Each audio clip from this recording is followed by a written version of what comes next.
तो अब तक हमने रेशनल और इरेशनल नंबर के बारे में ये पढ़ा था कि रेशनल नंबर वो नंबर है जिनकी डेसिमल एक्सपेंशन या तो सेल्फ रिपीटिंग हो या टर्मिनेटिंग हो, और इरेशनल नंबर वो नंबर है जिनकी डेसिमल एक्सपेंशन ना तो सेल्फ रिपीटिंग हो ना ही टर्मिनेटिंग हो। अब हम कुछ एक एग्जाम्पल देखते हैं, जैसे कि अगर हमारे पास एक नंबर है स्क्वायर रूट ऑफ 2 या स्क्वायर रूट ऑफ 3।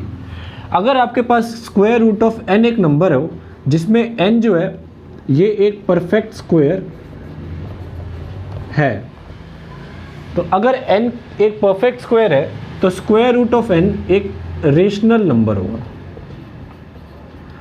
और अगर n जो है ये परफेक्ट स्क्वायर के अलावा और भी कोई नंबर है, उस केस में वो एक इरेशनल नंबर होगा। कहने का मतलब ये है कि हम एग्जांपल के तौर पे लेते हैं, जैसे मान लीजिए n की वैल्यू है 1 2 3 4 5 6 7 8 और 9। n की ये 9 वैल्यूज़ हैं, तो 1 एक परफेक्ट स्क्वायर है तो स्क्वायर रूट ऑफ 1 करके 1 आएगा, तो 1 एक रेशनल नंबर है। स्क्वायर रूट ऑफ 2 करें तो इसकी वैल्यू 1.414 एंड सो ऑन, ऐसे नंबर आते जाएंगे जो ना तो सेल्फ रिपीटिंग होंगे और ना ही टर्मिनेटिंग होंगे, तो ये एक इरेशनल नंबर हो गया।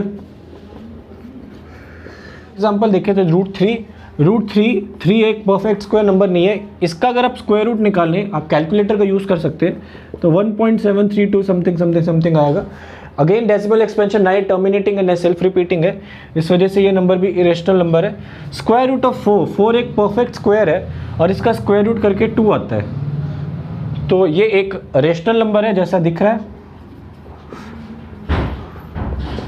ऐसे ही अगर हम रूट 9 की तरफ देखें तो रूट 9 की वैल्यू आती है 3 और 3 भी एक रेशनल नंबर है। इसके अलावा रूट 5 से लेकर रूट 8 ये सभी नंबर्स परफेक्ट स्क्वायर नहीं है, तो ये सभी नंबर्स इरेशनल नंबर है। तो आगे हम इस एक्सरसाइज में, इस वीडियो लेसन में हम रूट 2 जो कि एक इरेशनल नंबर है, रूट 3 जो कि एक इरेशनल नंबर है और रूट 5 जो कि अगेन एक इरेशनल नंबर है, उन नंबर्स को नंबर लाइन पर प्लॉट करेंगे। अब ये नंबर जो है इनकी डेसिमल एक्सपेंशन ना तो सेल्फ रिपीटिंग होती है ना टर्मिनेटिंग होती है, इस वजह से इसके जो डेसिमल्स तो बहुत सारे आएंगे, लेकिन हम इसको एक डेसिमल तक की निकालेंगे और हम नंबर लाइन पे हम इतना ही दिखा सकते हैं। मतलब रूट 2 को हम दिखाएंगे कि 1.4 वैल्यू आती है, रूट 3 को 1.7 और ऐसे ही हम रूट 5 की वैल्यू को निकालेंगे। इसके लिए ज्योमेट्री का जितना भी सामान है उसकी ज़रूरत पड़ेगी, तो मैं आपको एक डेमोन्स्ट्रेट करके दिखा दूंगा कि आपको किस तरीके से निकालना है, और आप उस प्रोसेस का यूज़ करके रूट 2, रूट 3 और रूट 5 को नंबर लाइन के ऊपर आप जैसे अगर हम रूट 2 को सपोज नंबर लाइन के ऊपर प्लॉट करना है, तो इसको समझने के लिए मान लीजिए आपके पास एक स्क्वायर है जिसकी साइड 1 सेंटीमीटर या 1 यूनिट है, तो ऑब्वियसली दूसरी वाली भी 1 सेंटीमीटर या 1 यूनिट ही होगी। अब अगर पाइथागोरस थ्योरम का यूज़ करें तो OB का स्क्वायर आएगा OA स्क्वायर प्लस AB का स्क्वायर, तो OA की वैल्यू है 1 और AB की वैल्यू भी 1, तो 1 स्क्वायर प्लस 1 स्क्वायर ये 2 आ जाएगा, और OB स्क्वायर की वैल्यू आ गई 2, तो OB की वैल्यू रूट 2 आ जाएगी। तो यहाँ से हम ये सीख सकते हैं कि अगर हम एक ऐसा ट्रायंगल बनाएं जिसमें 1 और 1 जो है बेस बने, बेस और ये एल्टीट्यूड बने, और ए एंगल 90 डिग्री पे हो, तो ये जो हाइपोटेन्यूज आएगा उसकी लेंथ रूट 2 आएगी। तो इसी को समझने के लिए आप एक नंबर लाइन बनाइए जिसपे 0 और ये मान लीजिए 1 है, तो इनको नाम दे दीजिए A और B, तो आपके पास एक 1 सेंटीमीटर का बेस तो आ गया। फिर उसके बाद इस O पर एक 90 डिग्री का एंगल बना दीजिए। तो 90 का एंगल बनाने के लिए आपने जितनी सेंटर के ऊपर रख के जितना भी एक कर्व लगाया है, तो O के ऊपर रख के आपने जैसा ये कर्व लगाया है उतना ही कर्व खोल के आप दोनों तरफ आर्क्स को लगाइए। फिर जहाँ जिस पॉइंट पे आपने आर्क लगाई है उतना ही कंपास को खोल के दोनों तरफ एक और बार आर्क लगाइए, तो ये जो एंगल आएगा ये 90 डिग्री का आ जाएगा। सो 90 डिग्री का एंगल आने के बाद इस O से 1 सेंटीमीटर पे इसको कट कर दीजिए और इसको यहाँ से ज्वाइन कर लीजिए। तो आपके पास एक बेस था 1 सेंटीमीटर का, एक एल्टीट्यूड आ गया 1 सेंटीमीटर का, तो इसकी लेंथ जो आएगी वो रूट 2 सेंटीमीटर आएगी। तो आप स्केल से चेक कर लेना, अगर ये वैल्यू 1.4 तक आती है, यानी 1.3 या 1.5 तक भी चलता है, अगर यहाँ तक आ जाती है तो आपका ये जो आंसर है ये बिल्कुल ठीक है।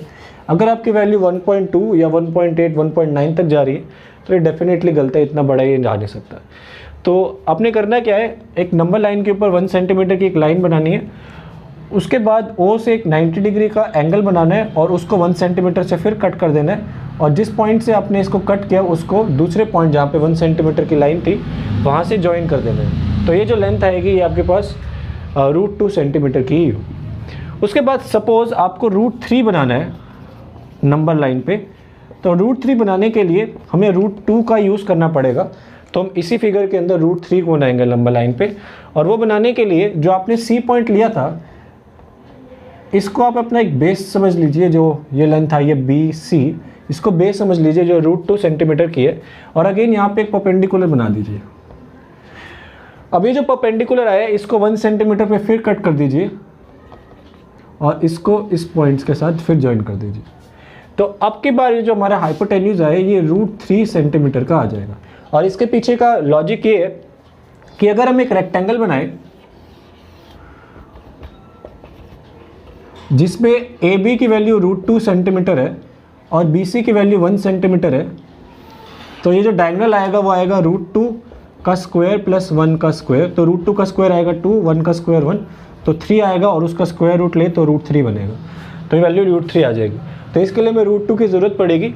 जैसा आपने इधर देखा था कि 1 सेंटीमीटर पे परपेंडिकुलर बनाया था, ऐसे ही अपने √2 सेंटीमीटर का बना के जिस पॉइंट पे हमने √2 से जॉइन हो रहा है वहाँ पे परपेंडिकुलर बनाइए, 1 सेंटीमीटर पे उसको कट कीजिए और ये जो दोनों पॉइंट्स हैं इनको जॉइन कर दीजिए, तो इनकी जो लेंथ आएगी ये √3 सेंटीमीटर। एक्सरसाइज 1.2 का फर्स्ट क्वेश्चन है, आपने बताना है कि ये 3 स्टेटमेंट में से कौन सी स्टेटमेंट ट्रू है, कौन सी स्टेटमेंट फॉल्स है, और एक रीज़न भी देना है कि क्या किस वजह से ये ट्रू या फॉल्स है।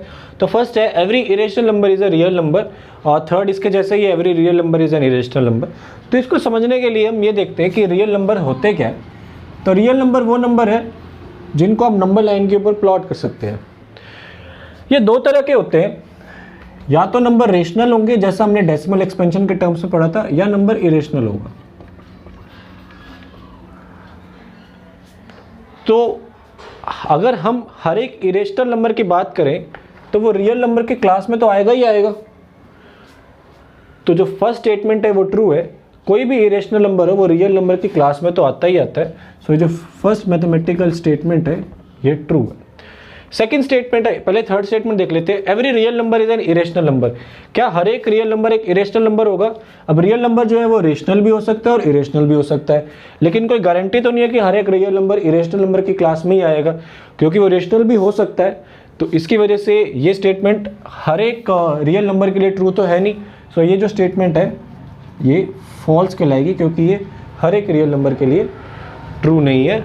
रियल नंबर रेशनल और इरेशनल दोनों हो सकते हैं। सेकेंड पॉइंट है every point in the number line is of the form √m where m is a natural number. अगर हम नंबर लाइन बनाए तो ये 0 है, -1, ये इधर 1, इधर 2 और इधर 3, -2 -3। अगर m नेचुरल नंबर है तो हम कभी भी इन नंबर्स को उस हिसाब से तो नंबर प्लॉट ही नहीं कर सकते। अब नंबर लाइन के ऊपर नेगेटिव इंटीजर्स भी आते हैं, पॉजिटिव इंटीजर्स भी आते हैं, इसके अलावा रेशनल नंबर भी आते हैं और इरेशनल नंबर भी आते हैं। तो हम क्वेश्चन के हिसाब से हर एक नंबर को हम √m के फॉर्म में दिखा सकते हैं, लेकिन हम -1 को √m के फॉर्म में नहीं दिखा सकते, क्योंकि m की वैल्यू नेचुरल नंबर और नेचुरल नंबर सब पॉजिटिव ही होते हैं, तो रिजल्ट तो पॉजिटिव ही दे सकता है। अब नेगेटिव रिजल्ट से कैसे देगा?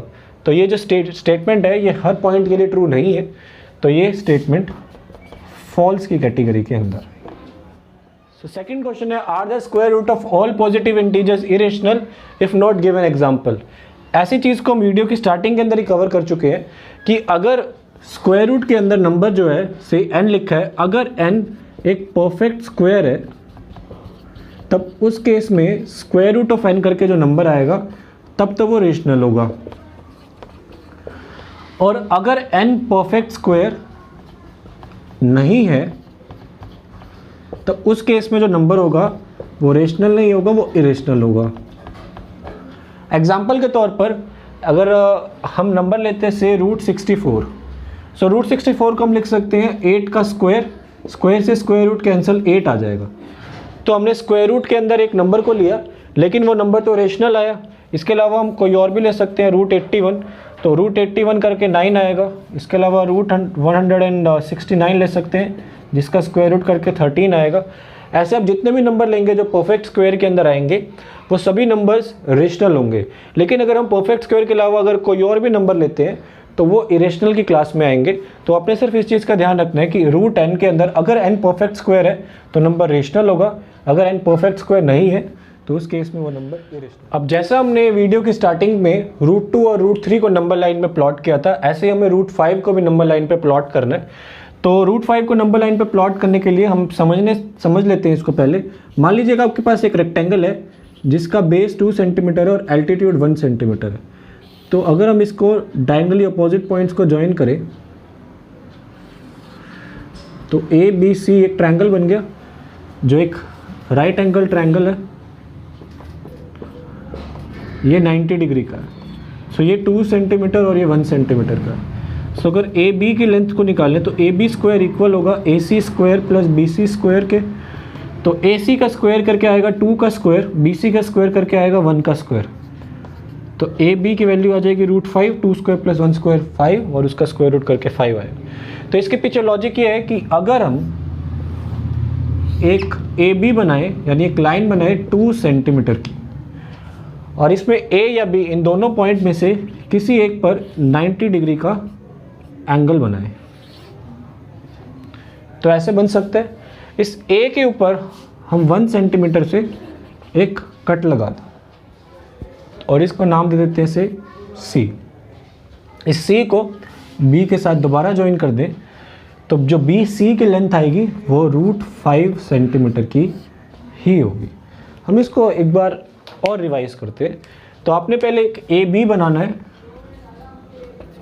2 सेंटीमीटर का, उसके बाद A पर एक 90 डिग्री का एंगल बनाना है। 90 डिग्री का एंगल बनाने के बाद 1 सेंटीमीटर पर इसको कट कर देना है और जिस पॉइंट पे ये कट हुआ है उसको B के पॉइंट के साथ ज्वाइन कर देना है। सो 2 का स्क्वायर प्लस 1 का स्क्वायर करके जैसा हमने देखा था वो 5 ही आया था, तो ये रूट 5 लेंथ आएगी। और अगर इसकी वैल्यू आपके पास 2.3 2.4 के आसपास आती तो ये आपका आंसर बिल्कुल सही होगा। तो इस मेथड से हम रूट 5 को भी नंबर लाइन पर प्लॉट कर सकते हैं।